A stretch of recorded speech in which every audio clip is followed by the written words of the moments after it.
సంపన్నుడా స్తుతిగానాల వారసుడా జీవింతును నిత్యము నీ నీడలో ఆస్వాదింతును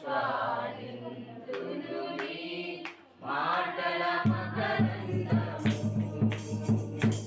జీవింతును నిత్యము నీ నీడలో ఆస్వాదింతును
ఈనాటి ఈ పునరుద్ధాన దిన ఆరాధనకు చేరొచ్చిన మీకు అందరికీ ప్రభు పేరిట వందనాలు.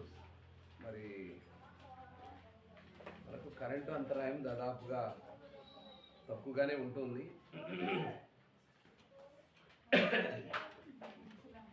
ఏ విధం చేతనైనా పునరుద్ధాన దిన ఆరాధనలో దేవుడు మనకు కావలసిన సమస్తాన్ని సమకూర్చాడు. దేవుని కృప మనకు సాధ్యమైతే మనం కూడా ఒక చిన్న బ్యాటరీని తీసుకోవడానికి దేవుడు కృప చూపును గాక. మొదట ఇబ్బంది ఏంటంటే మనకు ఫ్యాన్ల కంటే మైక్ కంటే కూడా మన లైవ్ అనేక మందికి వినిపించబడాలనేదే మన తపన కదా. మన దినమున జోబుదానం పాస్టరు మన సంఘ క్షేమాభివృద్ధి కోడికలో ఆశీర్వాద కోడిక ఎవరింట్లో మన ఉదాన రేప్కా వాళ్ళ ఇంట్లో మనము ఏర్పాటు చేసుకున్నాం. మొదటి కుటుంబ క్షేమాభివృద్ధి కోడికను మరి గడిచిన వారములో మనము అప్పుడు ఆయన ఒక సహోదరి గురించి సాక్ష్యం చెప్పాడు. అది ఎగ్జాక్ట్లీ 100% రైట్, లైవ్లో ఉన్నటువంటి సంఘటన. నిజంగా ఆమెకున్నటువంటి ఆ తృష్ణ నేను కూడా బెత్తరపోయాను. ఆమెకిస్తున్నటువంటి బైబిల్లో మనము విధవరాలైనటువంటి స్త్రీ ఏం చేసింది, తనకు కలిగిందంతా ఇచ్చేసింది. అలాంటి వారు లైవ్లో ఉంటారా అని నేను ఆలోచించినప్పుడు ఆమె నాకు కరెక్ట్గా ఎగ్జాక్ట్లీ జ్ఞాపకంలో ఉంటుంది. కేవలము ఆమెకు వచ్చేటువంటి ఆ ఫంక్షన్లో అదంతా కూడా సమకూర్చి నేను చేయలేని పని ఈ యాంప్లిఫైర్ చేస్తుంది, ఈ అలారం చేస్తుంది, ఈ శబ్దం అనేక మందికి వినపడుతుంది. దీనివల్ల విన్న ఆ వాక్యము అనేక మందికి మరి ఆత్మీయంగా బలపడటానికి ఉపయోగపడుతుందని ఆమె ప్రయాసపడి మరి 26,000 రూపాయలు దాచి మనకు గంటకు వాక్యం చెప్పి అలారం చూసారా, అది స్పాన్సర్ చేసిందని విన్నాం. అది ఎగ్జాక్ట్లీ రైట్, నిజం అది. ఎందుకంటే ఆ లైవ్లో నేనున్నాను, తీసుకెళ్ళి బిగించింది మేమే. ఆ మనసు కావాలి, దేవుని పనికి ఇచ్చే మనసు కావాలి. నేను ఎందుకు ఈ విషయం అంతా చెప్తున్నానంటే, కరెంట్ పోయినప్పుడు మనకి ఇన్వర్టర్ ఉంటే ఈ లైవ్ ద్వారా వింటున్నటువంటి వాక్యము మన గ్రామమే కాకుండా మన చుట్టూతా ఉన్నటువంటి అనేక మంది ప్రజలు, దాదాపు 70,000 సమీపంలో ఉన్న మన వ్యూవర్స్, మన వాక్యాలు మరి వింటున్నవారు, గమనిస్తున్నవారు, పరిశీలిస్తున్నటువంటి వారు.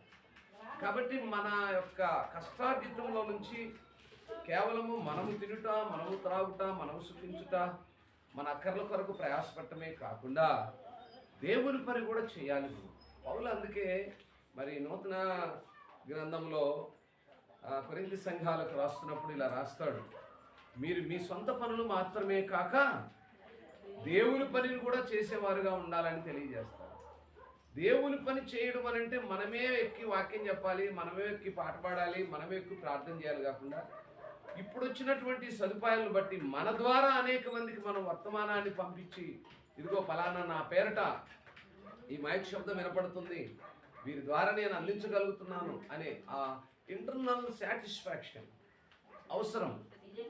కాబట్టి మన హృదయాంతరంగంలో నుంచి మనపూర్వకమైనటువంటి ఆ సంతృప్తి ఎప్పుడు వస్తుందంటే, మనం చేయలేని పని ఏదో ఒక రూపంతో చేయగలిగి అది ప్రజలకు అందించగలిగినప్పుడు ఆ ఇంటర్నల్ సాటిస్ఫాక్షన్ ఉంటుంది. కాబట్టి అటువంటి మనసు మరి గ్రామంలో ఉన్న అందరికీ దేవుడు దయచేయును గాక. రైట్, మంచిది. ఈనాటి మన వాక్య ధ్యానము మరి 142వ కీర్తనలోనికి మనం సమీపంలో ఉన్నాం. గడిచిన వారము 141వ కీర్తన మనము చాలా చక్కగా చదువుకున్నాం. శ్రమలలో ఉన్నప్పుడు లేదా ఆ కష్టకాల సమయంలో an ఈవినింగ్ ప్రేయర్, ఒక సాయంకాల సమయంలో మరి భక్తుడు మరి ఆ యొక్క కొండ ప్రాంతంలో ఎవరూ లేని స్థలములో 2 చేతులు ఆకాశం వైపు ఎత్తి, అయా నువ్వు నాకు సహాయకుడవు, నా ప్రార్థన వైపు నీ కనుదృష్టి ఉంటుంది, నీవు నా ప్రార్థన ఆలకించేవాడవి అని చెప్పి ఏ రీతిగా మరి భక్తుడు ప్రార్థన చేశాడో ఆ ప్రార్థనను మనం గడిచిన వారం నేర్చుకొని ఉన్నాం. ఈరోజు కూడా అటువంటి ప్రార్థనే ఈ 142వ కీర్తనలో కూడా చూస్తాం. ఇది ఎటువంటి ప్రార్థన అంటే,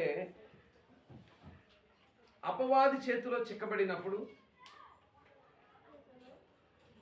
సహజంగా మనకున్నటువంటి మన దైనందిన స్థితిలో అనేకమైనటువంటి అంధకార సంబంధమైన పరిస్థితులు మనకు ఎదురవుతుంటాయి. అపవాది శోధనలు మనకు ఎదురవుతుంటాయి. అలాంటి స్థితిలోనే దావీదు గారు కొన్ని పరిస్థితుల మధ్య చిక్కబడినప్పుడు సౌలు ద్వారా తన ప్రాణాన్ని కాపాడుకునే ప్రయత్నం చేసినప్పుడు, తన ప్రాణాన్ని సంరక్షించేవారు కానీ కాపాడేవారు కానీ ఏ నిరీక్షణ నాకు లేదు, కేవలం నీ వలనే అని ఆ చెరలో నుంచి తప్పించబడే పరిస్థితిలో లేదా ఆపదలో నుంచి తప్పించుకునే పరిస్థితిలో దావీదు గారు చేసినటువంటి ప్రార్థన చూడండి. ఒక్కొక్క సందర్భము ఒక్కొక్క పరిస్థితిని మనిషిని మార్చేస్తూ ఉంటుంది. అవునా కదమ్మా? మా ఆలకించండి. హల్లెలూయా, హల్లెలూయా. జాగ్రత్తగా ఆలకించండి. ఒక్కొక్కసారి మన చుట్టూతా ఉన్న పరిస్థితులు మనల్ని ఏం చేస్తుంటే మార్చేస్తూ ఉంటాయి.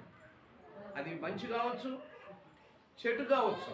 వాట్ ఎవర్ ఇట్ సిచ్యువేషన్ ఏం చేస్తుందంటే కొన్ని పరిస్థితులను డిమాండ్ చేస్తుంది. కనుక ఇక్కడ దావీదు అక్కడ మొదటనే మనం చూస్తాం, గుహలో ఉన్నప్పుడు దావీదు చేసిన ప్రార్థన దైవ ధ్యానం అని రాయబడి ఉంటుంది. చాలా చక్కగా రాస్తాడు. గుహలో ఉన్నప్పుడు ఎప్పుడు ఉన్నాడు ఏంటనే హిస్టరీ మీకు కావాలంటే మీరు ఏం చేయాలంటే మరి మొదటి సమూయేలు గ్రంథము 22వ అధ్యాయం చదివితే ఎప్పుడు గుహలోకి వెళ్ళాడు, ఏ సందర్భంలో వెళ్ళాడు, ఎందుకు వెళ్ళాడు, ఏం జరిగింది అనే స్టోరీ అర్థమైంది. మొదటి సమూయేలు గ్రంథము 22వ అధ్యాయము 6వ వాక్యం చూద్దాం.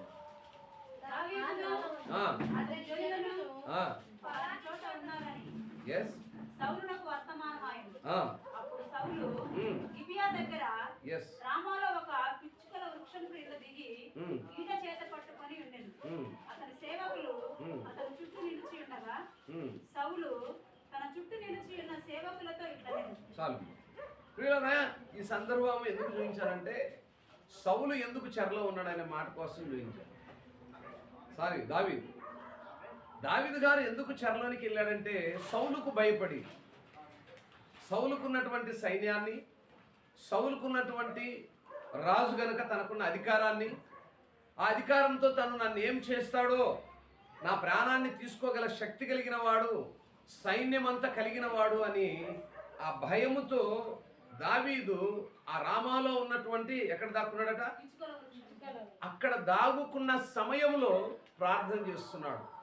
ఏం చేస్తున్నాడు అనేది ఇప్పుడు మనం చదువుదాం.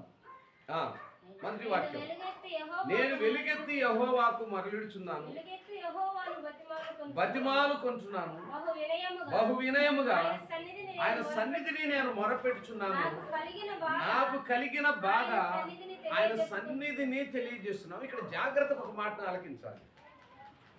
2-3 మార్లు ఆయన సన్నిధి అనే మాటను పలికాడు. ఆయన ఉన్న స్థలం ఏంటి? రామాలో ఉన్నటువంటి ఒక పిచ్చుకలు నివసించేటువంటి ఒక కొండ ప్రాంతం ఉన్నటువంటి గృహలో దాక్కుని ఉన్నాడు. జాగ్రత్త ఆలకించండి. ఆ గృహలో దాక్కున్న తను అది దేవుని సన్నిధి అంటున్నాడు. ఈరోజు మనకు దేవుని సన్నిధి అంటే ఏంటి? కేవలము మందిరం మాత్రమే దేవుని సన్నిధిగా మనం పరిగణిస్తూ ప్రార్థిస్తూ నడుస్తూ ఉంటాం. మిగతా సందర్భాల్లో ప్రార్థనకు అంత సమయాన్ని ఇవ్వము. కుటుంబాల్లో కానీ ఇక ఏ ఇతర స్థలాల్లో ఉన్నా కూడా మనం ప్రార్థనకు అంత సమయం ఇవ్వము. కానీ దావీదు గారు విశ్వసించాడు. ఎందుకంటే ఆయన మాట ఏం తెలియజేస్తుందంటే, నీవు ఎక్కడైతే మోకరిస్తున్నావో అక్కడ ఆయన సన్నిధి ఉంటుందా అన్నాడు కదా. నువ్వు ఎక్కడైతే మోకరిస్తావో, స్థలం ఏదైనా కావచ్చు, నీ ఉన్న పరిస్థితిని బట్టి నువ్వు మోకరిస్తున్న విధానం ఏదైతే ఉందో అదే ఆయన సన్నిధి నిన్ను ఆవరించే స్థలము. హల్లెలూయా, హల్లెలూయా. కాబట్టి ఇక్కడ ఏం చేశాడంటే దావీదు ఉన్న ఆ పరిస్థితిని జ్ఞాపకం చేసుకుంటున్నాడు. ఆయన ఏం చేస్తున్నాడు? మొరపెడుతున్నాడు, బతిమాలుకుంటున్నాడు. ఆర్డినరీగా బతిమాడట్లేదు. ఎలా బతిమాడుతున్నాడు? వెలుగెత్తి బతిమాడుతున్నాడు. వెలుగెత్తడం అనే మాట అర్థం ఏంటి? గట్టిగా, బిగ్గరగా, హృదయపూర్వకంగా, మనసులో నుంచి, అంతరంగంలో నుంచి తన ప్రాణ భయము, శత్రువు నుంచి ఎదుర్కొనే శక్తి కొరకు ప్రార్థిస్తున్నాడు. ఈరోజు మన యొక్క ఆత్మీయ స్థితి ఎలా ఉంటాం? ఎడారిలో, ఏ కొండల ప్రాంతంలో, ఏ పిచ్చుకలు నివసించే గృహంలో ఉన్నటువంటి దావీదు గారు అది ఆయన సన్నిధి అని ప్రార్థిస్తున్నాడు. అక్కడ మోకరిస్తూ ఉన్నాడు, అయ్యా ఇదిగో నా ముందున్నటువంటి శత్రువును జయించే శక్తి నాకు లేదు. కాబట్టి అక్కడ తను ప్రార్థిస్తూ మూడో మాటలు మనం చూసినప్పుడు, నాలో నా ప్రాణము కృంగి ఉన్నప్పుడు నా మార్గము నీకు తెలుసు, నన్ను పట్టుకొనుటకై నేను నిలవలసిన త్రోవలో చాటుగా పగవారు ఉరునొడ్డుచున్నారు. చాలా శ్రేష్టమైన ఉన్నతమైన సంగతి. మనం ఆత్మీయంగా బలపడుతున్నప్పుడు, దేవునికి సమీపమవుతున్నప్పుడు ఎన్నో శోధనలు వెంటాడుతూ ఉంటాయి. ఎన్నో శోధనలు. ఇక్కడ దావీదు తన దారిన తను వెళ్తున్నాడు, శత్రువు తనకు ఎదురొస్తున్నాడు. ఎప్పుడైనా సరే మనం వెళ్ళే మార్గాల్లో కూడా అలాగే ఉంటాయి. మనం మంచి మార్గంలో వెళ్తున్నప్పుడు మనం మంచి మార్గం అని వెళ్తున్న సమయంలోనే మనకు రాళ్ళబాట ముళ్ళబాట ఎదురవుతుంటాయి. చాలా ఓపిక కావాలి, చాలా శక్తి కావాలి, చాలా ఆత్మీయలో ఆ యొక్క నిగ్రత కలిగినటువంటి క్రైస్తవులుగా ఉండాలి. ఎటువంటి పరిస్థితినైనా ఓర్చుకునే శక్తి కలిగిన వారుగా ఉండాలి. నా అనుభవాల్లో ప్రతిదీ కూడా నేను అనుభవిస్తూ చెప్తుంటాను. నేను ప్రార్థించి నా అక్కర్ల అవసరతలు దేవుని దగ్గర అడిగినప్పుడు వెంటనే రాకపోవచ్చు, కానీ కొంత ఆలస్యమైన సమాధానం తథ్యం. ఎందుకంటే ఆయనకు తెలుసు నీవు అడిగినప్పుడు ఇవ్వాలని కాదు, నీ అక్కర ఎప్పుడు తీర్చాలో. ఇది ఖచ్చితమని దేవునికి తెలుసు. నీవు అడిగినంటేనే నీకు ఇవ్వాలని కాదు, కానీ నీ అక్కరను ఎప్పుడు తీర్చాలో. దావీదు ఆ విశ్వాసంతో ఉన్నాడు గనుకనే పౌలుని ఎదుర్కొని శక్తిని పొందుకున్నాడు. వారిరువురు ఆ యుద్ధ సమయంలో ఒకే గుడారంలో కలుసుకున్నప్పటికీ దావీదుకు ఉన్నటువంటి ఆ ప్రేమ, దావీదులో ఉన్నటువంటి ఆ తగ్గింపు సౌలు జీవితాన్ని మార్చేస్తుంది. ఈ సంఘటన అంతా వేరే సందర్భం. శత్రువు అయినటువంటి సౌలుకు భయపడి ఎక్కడైతే దావీదు దక్కున్నాడో అదే గృహలోకి సౌలు కూడా వస్తాడు. వారిద్దరు ఒకరినొకరు చూసుకునే సందర్భం వస్తుంది. ఆ సమయంలో వారి మనసు మార్చబడుతుంది. కొన్నిసార్లు మనం వెళుతున్న మార్గాల్లో మనకు శత్రువు అని ఎదురెళ్తున్నటువంటి వ్యక్తే మనకు మిత్రుడిగా మారే సందర్భాలు వస్తాయి. స్తోత్రం, హల్లెలూయా. అదే దేవుని సంకల్పం. మనకు తెలియని పరిస్థితుల్లో మన మనసులో ఉన్న శోధన ఏం చేస్తుందంటే ఎదుటి వ్యక్తిని మనం శత్రువుగా చూస్తూ ఉంటాం. ఎందుకంటే తన వలన మనకు కలిగే గాయము, తన వలన మనం పడినటువంటి బాధ, తన వలన మనం అనుభవిస్తున్నటువంటి ఆ పెయిన్ ఎలా ఉంటుందంటే ఎదుటివాడు మనకు శత్రువుగానే ఉంటాడు. సందర్భం ఏదైనా కావచ్చు, కానీ పరిస్థితులు అలా చేస్తాయి. అలాంటి సమయంలో ఏం చేశాడంటే దేవుని దగ్గర ప్రార్థించే అనుభవాన్ని మనకు నేర్పిస్తున్నాడు దావీదు గారు. ఈరోజు నా ప్రియ దేవుని సంగమా, మన ఆత్మీయ స్థితిలో దేవుని దగ్గర మనం ఎలాంటి ప్రార్థన అనుభవాన్ని కలిగి ఉన్నాం? ఎటువంటి ఆసక్తి కలిగినటువంటి ప్రార్థనా జీవితాన్ని మనం కలిగి ఉన్నాం? దేవుణ్ణి మనం అడిగే అనుభవం ఏ రీతిగా ఉంది? అక్కడ మనం ఈ సందర్భాలను గమనించినప్పుడు చాలా చక్కగా మాట్లాడుతూ వస్తాడు. 57వ కీర్తన అంతా కూడా ఇదే రాయబడి ఉంటుంది. మనం ఆల్రెడీ చదివేసినాం ఈ కీర్తన. 57వ కీర్తనలో కూడా దావీదు గారు దేవుని దగ్గర మొరపెడుతున్న సందర్భాలను మనం చూడగలుగుతాం.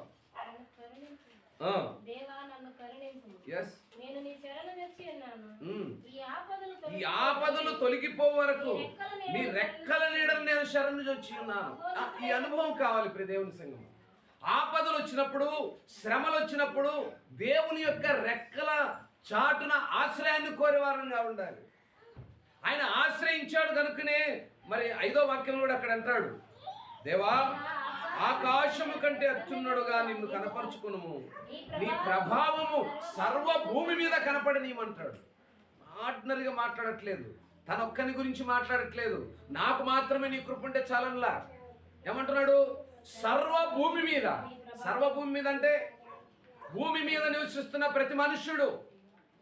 ఈరోజు కులము, మతము, ఆ దేవుడు ఈ దేవుడని ఎవరికి నచ్చిన ఆ దేవతలను వారు ఆరాధించుకున్నా బైబిల్ ఎప్పుడు కూడా ఏ వ్యక్తిని వివరించలేదండి. ఏ కులాన్ని, ఏ మతాన్ని తీసుకురాలి. సర్వభూమి అన్నాడు. భూమి మీద ఎంతమందికి ఎన్ని కులాలు ఉన్నాయి, ఎన్ని మతాలు ఉన్నాయి, ఎన్ని రకములు కలిగిన ప్రజలు ఉన్నారు, అందరినీ ఉద్దేశించి మాట్లాడు. కేవలం కీర్తనకారులు మాత్రమే కాదు, ప్రవక్తలు మాత్రమే కాదు, దేవుడు మాత్రమే కాదు, గ్రంథంలో రాయబడిన ఏ వ్యక్తి కూడా ఒక్క వ్యక్తిని గురించి ఎప్పుడు మాట్లాడలేదు. ఈ గ్రంథము ఒక వ్యక్తికే సంబంధించింది అని అసలు రాయలేదు. ఇదేంటంటే కొంతమంది అన్యులు వక్రీకరించి కులం అనేటువంటి మతం అనేటువంటి ముసుగుల్లోనికి తీసుకెళ్ళి క్రైస్తవాన్ని భ్రష్టు పట్టిస్తున్నారు.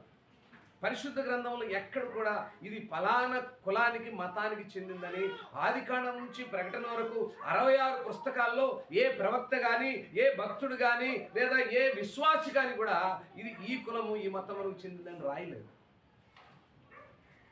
పరిశుద్ధ గ్రంథంలో మాట్లాడే ప్రతి వ్యక్తి కూడా, దావీదు గారు కూడా ఇక్కడ మాట్లాడుతున్న మాట ఏంటంటే, దేవా ఆకాశము కంటే అత్యున్నడుగా నిన్ను కనపరుచుకుంటూ నీ ప్రభావము సర్వ భూమి మీద చూపించమన్నాడు.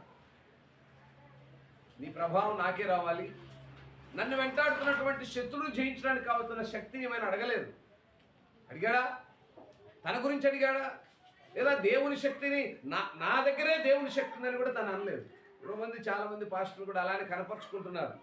నేనే శక్తి కలిగిన వాడిని, నేనే పరిశుద్ధుడను, నా దగ్గర దేవుని యొక్క మహిమ ఉంది, ప్రభావం ఉంది, నా దగ్గరకు వస్తే అవైతే ఇవైతే ఏమీ లేదు. ఆయన ప్రభావం అందరి దగ్గర ఉంటుంది.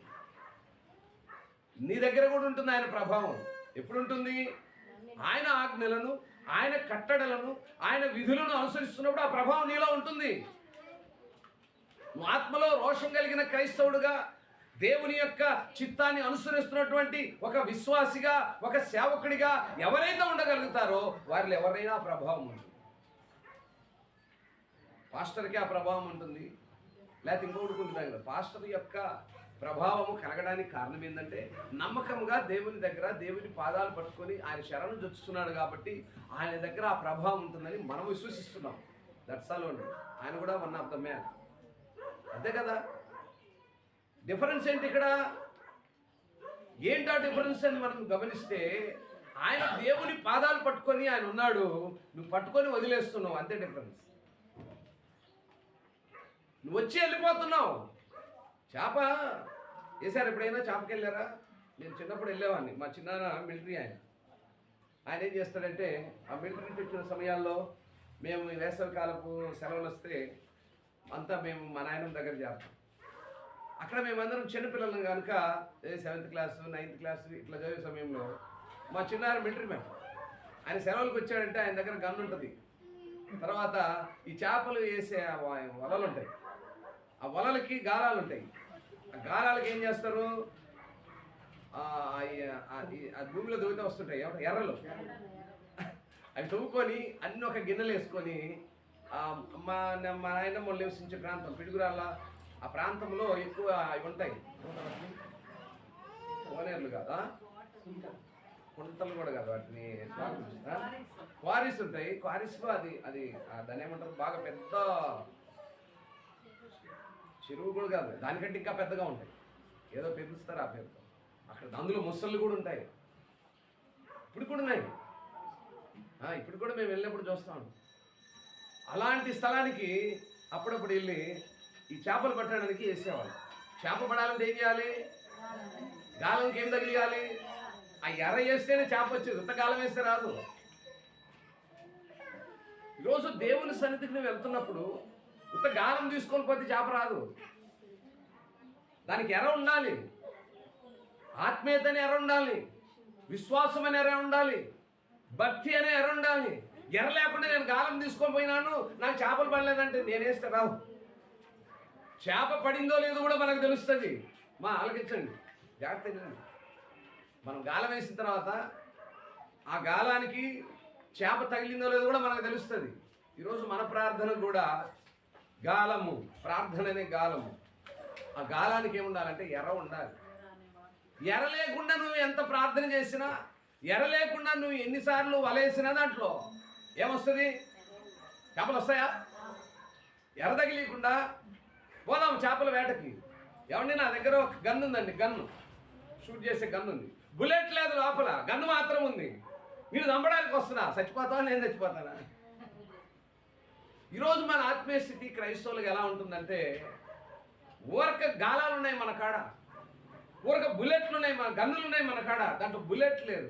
వాక్యం అనే బుల్లెట్, ప్రార్థన అనే బుల్లెట్, విశ్వాసం అనే బుల్లెట్, అవి ఎప్పుడైతే మన దగ్గర ఉంటాయో, ఆత్మీయంగా మనం ఎప్పుడైతే బలపడతామో, అప్పుడు మన ఆత్మీయ స్థితి సర్వభూమి మీద దేవుని యొక్క మహిమ ప్రభావాన్ని చూడగలుగుతాం. ఈనాడు నా ప్రియ దేవుని సంగమా, క్రైస్తవ కుటుంబాలు వస్తున్న ప్రాబ్లం వల్ల ఏంటంటే, గాలం తీసుకొని పోయి చేపరాలని ఎదురు చూస్తూ ఉన్నారు. గాలం తీసుకొని పోయి సముద్రం కాడ నిలబడి, కొండరేవుల కాడ నిలబడి, మేము గాలం వేసాము చేపడట్లేదేంటి? ఎలా పడుతుంది? ఆనాడు జాలరులైనటువంటి వారందరూ కూడా, పేతురులు, యోహానులు, వీళ్ళందరూ చేసిన పని ఏంటి? గాలం వేశారు, ఎర్ర వేశారు, కానీ చేపలు రాలేదు వాళ్ళకి.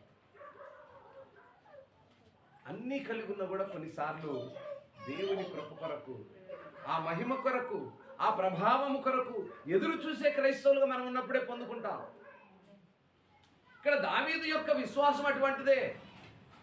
సౌలు తరుముకుంటూ వస్తున్నాడు, సైన్యంతో బయలుదేరాడు. నా ప్రాణానికి ముప్పు వచ్చింది, నేను ఎట్లా నా ప్రాణాన్ని కాపాడుకోవాలి?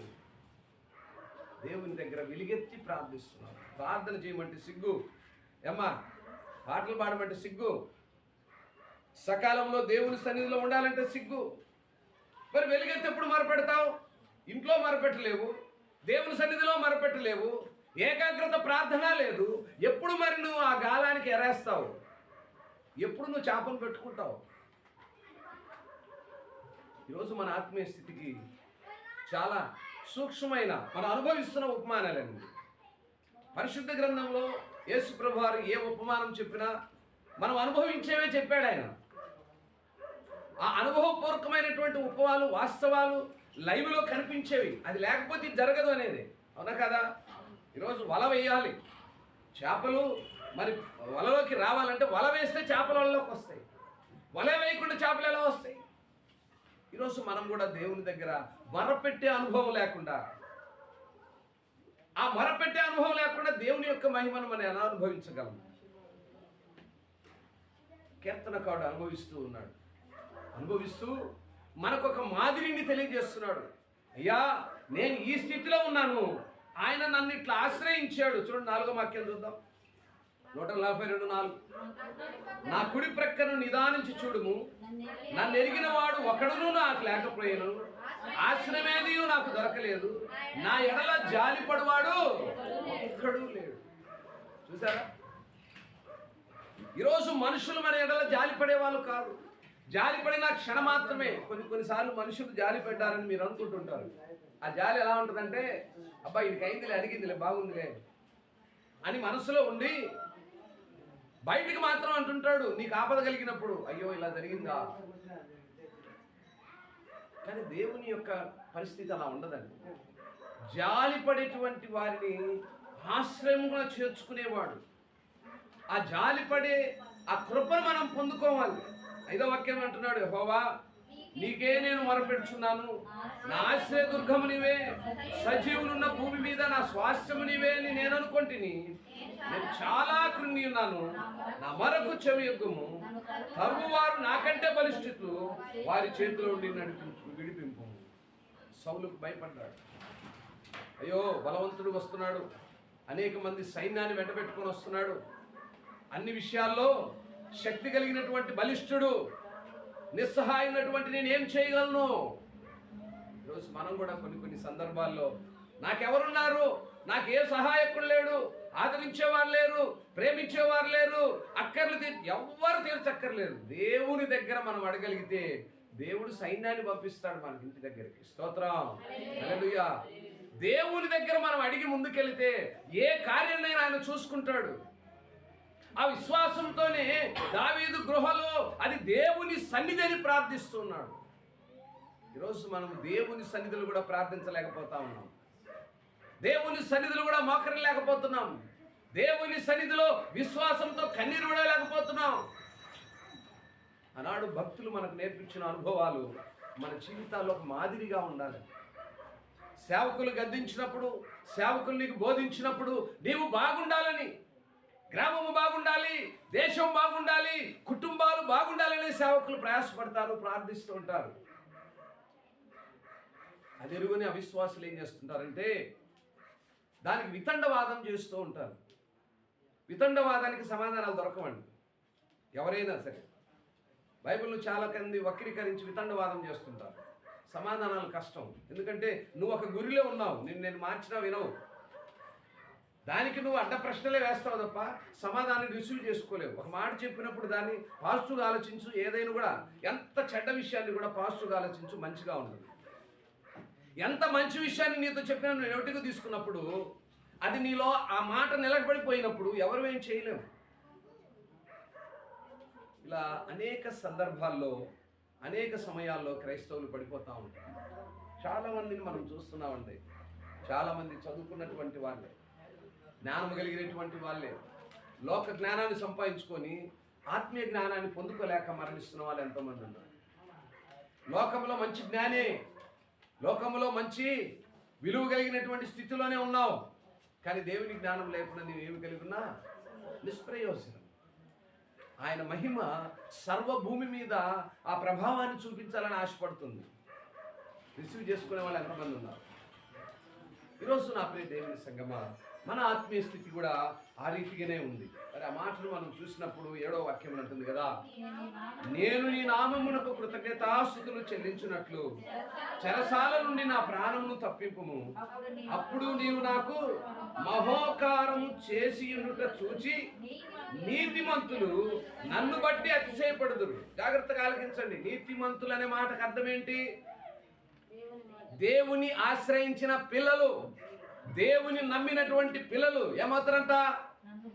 అతిశయపడతారు, గర్వపడతారు. ఇదిగో నేను నమ్మిన దేవుడు దావీదు జీవితంలో చేసిన కార్యాలు, దావీదు నమ్మిన దేవుడు, నేను నమ్మిన దేవుడు చేసినటువంటి ఈ ఘన కార్యాలను బట్టి గర్వముగా తలెత్తుకొని తిరుగుతుంటారు. కొన్నిసార్లు కొన్ని కుటుంబాలు శోధనలు వచ్చాయనుకోండి, సేవకులుగా మేము ఎంతో కృంగిపోతూ ఉంటాం.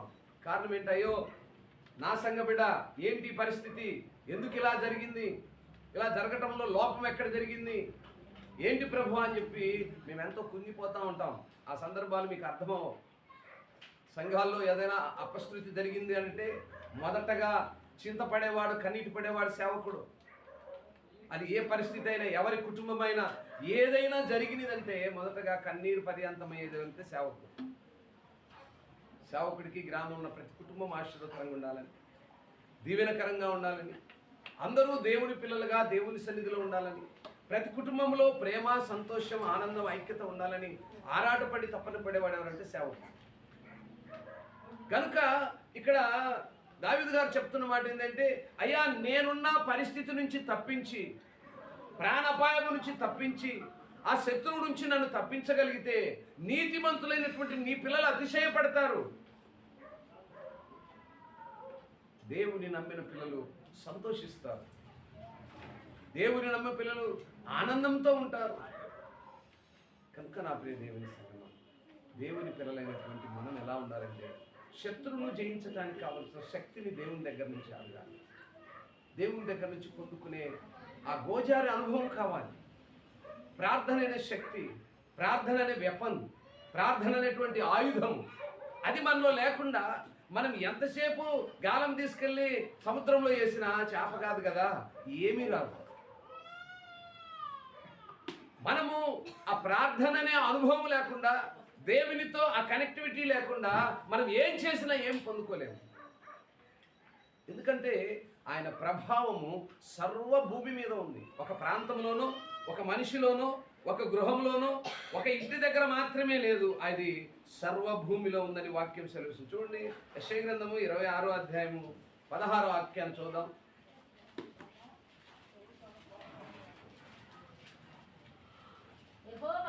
యెహోవా శ్రమలో వారు నిన్ను తలుచుకొనిరి, నీ శిక్ష వారి మీద పడినందున వారు విశేషముగా దీన ప్రార్థనలు చేసిరి. స్తోత్రం, హల్లెలూయా. ఏమండి, ఏం చేశారంట? శ్రమలో దేవుణ్ణి తలుచుకున్నారట. శ్రమలో దావీదు దేవుణ్ణి తలుచుకున్నాడు కనుకనే ఆయన ప్రార్థన విన్నాడు, ఆ ప్రార్థనలు తగినటువంటి ఫలాన్ని పొందుకోగలిగాడు. శ్రమలో దేవుని దగ్గర అడిగేటువంటి ప్రార్థించేటువంటి అనుభవాన్ని మనం నేర్చుకోవాలి. 140వ కీర్తన 5వ వాక్యంలో కూడా ఇక్కడ ఆ మాట చక్కగా తెలియజేస్తాడు. గర్విష్ఠులు నా కొరకు ఉరిని త్రాళ్లను చాటుగా ఒడ్డి ఉన్నారు, వారు త్రోవ పక్కన వలపరిచి ఉన్నారు, నన్ను పట్టుకొనుటకై ఉచ్చుల నొక్కి ఉన్నారు. దావీదును ఆ స్థితిలో, అంత భయంకరమైన పరిస్థితిలో ఉంచినప్పటికీ దావీదు ఏమాత్రము భయపడలేదు. దేవుని దగ్గర ప్రార్థించే అనుభవాన్ని నేర్చుకున్నాడు. శక్తి కలిగినటువంటి ప్రార్థనకు మనసునిచ్చాడు. నాటి నా ప్రియ దేవుని సంగమా, మన యొక్క ఆత్మీయ స్థితి బలపరచబడాలి అంటే దేవుని దగ్గర ప్రార్థించే అనుభవాన్ని నేర్చుకోవాలి. దేవుని దగ్గర అడిగే అనుభవాన్ని నేర్చుకోవాలి. ఆయన మహిమ ప్రభావాన్ని అనుభవించేటువంటి కృపను నేర్చుకోవాలి. నువ్వు ఎక్కడున్నావో, ఏ స్థలంలో ఉన్నావో ఆ స్థలమే మహిమ కలిగినటువంటి స్థలం, ఆ స్థలమే మహిమపరచబడినటువంటి స్థలం. నువ్వు ఆపదలో ఉన్నప్పుడు హాస్పిటల్లో ఉన్నావో, రోడ్డు మీద ఉన్నావో, నీ గృహంలో ఉన్నావో, నువ్వు ఏ స్థలంలో ఉన్నా కూడా నువ్వు ఉన్న స్థలమే ఆయన సన్నిధి. దానికి ఉదాహరణే దావీదు కదా. మాటలతో కాదు కానీ పరిశుద్ధ లేఖనాల్లో రాయబడిన ప్రతి మాట యథార్థమైనది. అది కలపటానికి కానీ తీసేయడానికి కానీ ఏమాత్రము మనకు అర్హత లేనటువంటిది, వీలు లేనటువంటిది. కాబట్టి ఆ మాటలు వింటున్న మనం ఎలా ఉండాలి అంటే ప్రతి మాటను క్షుణ్ణంగా పరిశీలించి అన్వయించుకోవాలి. అన్వయించుకోవడం అంటే మనకు మనము తగిలించుకోవాలి. ఓహో, ఈ మాటలు నాకే. కొన్ని మాటలు ఘాటుగా ఉన్నప్పుడు, ఆ ఆత్మస్థితి నీలో ఉన్నప్పుడు, ఆ పరిశీలత నీలో లేనప్పుడు ఏం చేస్తావంటే నువ్వు బాధపడుతూ ఉంటావు. అయ్యో, ఈరోజు ఏంటి పాస్టర్ గారు నా గురించి చెప్పాడు. పాస్టర్ గారు నీ గురించి చెప్పడు, ఈ గ్రంథాన్ని రాసిన ఎవరి గురించి చెప్పడు. ఏది చెప్పినా అందరి గురించే చెప్తాడు. ఈ గ్రంథంలో రాయబడిన మాట ఏకవచనం ఎక్కడ ఉండదండి, బహువచనం ఉంటుంది. బహు అనగా అందరికీ, అన్నిటికీ. కాబట్టి గ్రంథంలో విన్న మాట, సేవకుడు బోధించిన మాట అన్వయించుకున్న ప్రతి ఒక్కరికి ఉంటుంది. ఓ, నేను ఈ పదవి కలిగి ఉన్నానేమో, ప్రార్థన స్థితి నాలో లేదేమో, నా హృదయములో కృంగగలిగి ఆయన్ను ఆరాధించి నా హృదయంలోనికి ఆయన స్థానాన్ని ఇవ్వలేకపోతున్నానేమో, దావీదు కలిగిన విశ్వాసం నా జీవితంలో లేదేమో అని ఎప్పుడైతే నువ్వు ప్రార్థించగలుగుతావో అప్పుడు దేవుడు నీకు తోడుగా ఉంటాడు. నీ కుటుంబంలో కార్యాలు చేస్తాడు. నీతో సహా విశ్వాసులైన వారు, భక్తి కలిగిన వారు నిన్ను చూసి ఆనందిస్తారు కదా. దావీదు ప్రార్థన చేశాడు, అయ్యా నేనున్న ఈ స్థితిలో నుంచి నన్ను తప్పిస్తే, ఈ అపాయం నుంచి నేను బయటపడితే అనేక మంది నేను నమ్మిన పిల్లలకు ఒక మాదిరిగా నేను ఉంటాను. అదేనా ఆయన మాట అర్థం? అలానే ఉన్నాడా దేవుడు? అలా చేశాడా? చేశాడు. దావీదు జీవితంలో కార్యం చేశాడు. ఈరోజు ఆయన గురించి మనము మాట్లాడుకోవడానికి, ఆయన పట్ల దేవుడు చేసిన కార్యాలను అనేక మందికి పంచుకోవడానికి దేవుడు ఆ కార్యం చేశాడనేది వాస్తవము. దావీదు గారి జీవితంలో చేసిన దేవుడు మన జీవితంలో చేయడా? ఖచ్చితంగా చేస్తాడు. మన విశ్వాసాన్ని బట్టి చేస్తాడు, మనకున్నటువంటి భక్తి జీవితాన్ని బట్టి చేస్తాడు. ఆత్మలో మనం కలిగి ఆ రోషము కలిగినటువంటి ఆ ప్రార్థనను మనం కలిగి ఉన్నప్పుడు ఆయన చేస్తాడు. వింటున్న మాటలను మనం అన్వయించుకున్నప్పుడు చేస్తాడు. హేళనతో కాక, సరదాతో కాక, ఏదో వచ్చాము వెళ్ళామని ముక్కుమడిగా కాక, భక్తి జీవితము అనుదినము మన యొక్క జీవితాలు ఎప్పుడైతే ఉంటుందో దావీదు కంటే కూడా ఇంకా శక్తిమంతులుగా మనం ఉండగలం. కారణం ఏంటంటే దేవుని యొక్క మహిమ, ఆ ప్రభావము ఆయన ఒక్కడి దగ్గర లేదు, సర్వభూమిలో ఉంది. ఆహ్వానించిన అందరికీ అది పొందుకోగలుగుతాం. అట్టి కృపలో దేవుడు ఈ యొక్క భక్తి జీవితం కలిగినటువంటి దావీదు వలె మనము కూడా ముందుము కాగా. అందరం లేచి నిలబడదాం, పాత్ర కొరకై సిద్ధపడదాం. ప్రతి ఒక్కరము స్వరం ఎత్తి ఆయన వైపు చూద్దాం. విన్నటువంటి ప్రార్థన జీవితం మనలో కొదువుగా ఉన్నట్లయితే, అయా కొదువు కలిగినటువంటి ఆ యొక్క ఆత్మీయ స్థితిని నాకు దయచేయమని అడుగుదాం. సంతోషంగా అందరం కూడా అదిగో గడిచిన వారం విన్నాము. దావీదు గారు తన 2 చేతులను పైకెత్తి ధూప నైవేద్యములు ఆయనకు సమర్పించి ఎక్కడో ఒంటరిగా దేవుణ్ణి ఆరాధిస్తూ ఉన్నాడు. చూసారా, దేవుని ఆరాధించడంలో ఎన్ని శ్రేష్టమైనటువంటి సంగతులు ఉన్నాయో. మనం 141 కీర్తనలు చూసాము. ఒంటరిగా ఆయన చేతులెత్తి కొండల తట్టు కనులెత్తి దేవుణ్ణి ఆరాధిస్తున్నాడు. ఈరోజు దేవుడు మనకిచ్చినటువంటి ఈ శ్రేష్టమైన కృప ఏంటంటే అందరమును కలిసి ఆరాధించే కృప. ఆ రోజు ఆయనతో ఎవరు సహకరించేవారు లేరేమో, విశ్వసించిన వారు లేరేమో, ఏక మనసుతో తను మాత్రమే ఆరాధించుకోగలిగాడు. ఈరోజు దేవుడు మనకు ఒక సమూహాన్ని ఇచ్చాడు. మనం చక్కగా ఆరాధించుకోవడానికి ఆయన సన్నిధిని ఇచ్చాడు. నీతిమంతులు అని పిలువబడుతున్నటువంటి ఆ సహవాసములో మనల్ని చేర్చుకున్నాడు. పరిశుద్ధుల గుంపులో మనల్ని ఉంచాడు. ఆయన ఆరాధించుటకు మనం ఏమాత్రము వెనుదీయడానికి వీలు. ఎవరు సమీపించలేని తేజస్సులో నివసించు నా యేసయ్యా. ఎవరు సమీపించలేని తేజస్సులో నివసించు నా యేసయ్యా. నీ మహిమను ధరించిన పరిశుద్ధులు నా కంట పడగానే. నీ మహిమను ధరించిన పరిశుద్ధులు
పరిశుద్ధుడా, జీవం కలిగిన తండ్రి, నీ పరిశుద్ధ ఘనమైన పాదాలు బట్టి మీకు స్తోత్రాలయ్యా.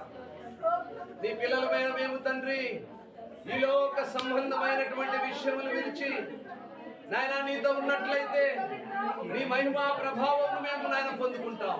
ఇదిగో తండ్రి, నీ భక్తుడు సెలవిస్తున్నాడు, సర్వలోకము మీదికి సర్వ భూమి మీదికి నీ మహిమా ప్రభావము నాయన ప్రజ్వలించున్నదని మీ లేఖనాలు సెలవిస్తున్నాయి.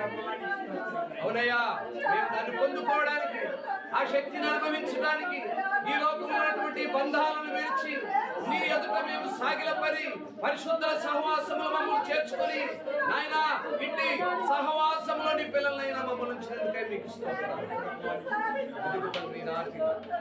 ఈ ఆరాధన సమయంలో ప్రభువా నీ సన్నిధానంలో చేరి నాయన దావీదువలే మరపడుతున్న బిడ్డలను జ్ఞాపకం చేసు, నీ శరణు తెచ్చిన బిడ్డలను జ్ఞాపకం చేసు నాయన.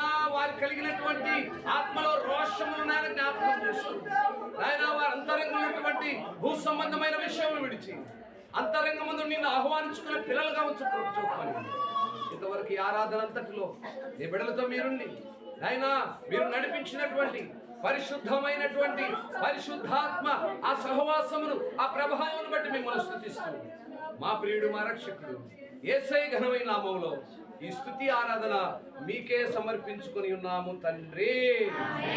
ఆమేన్, ఆమేన్, ఆమేన్. అందరికీ వందనాలు.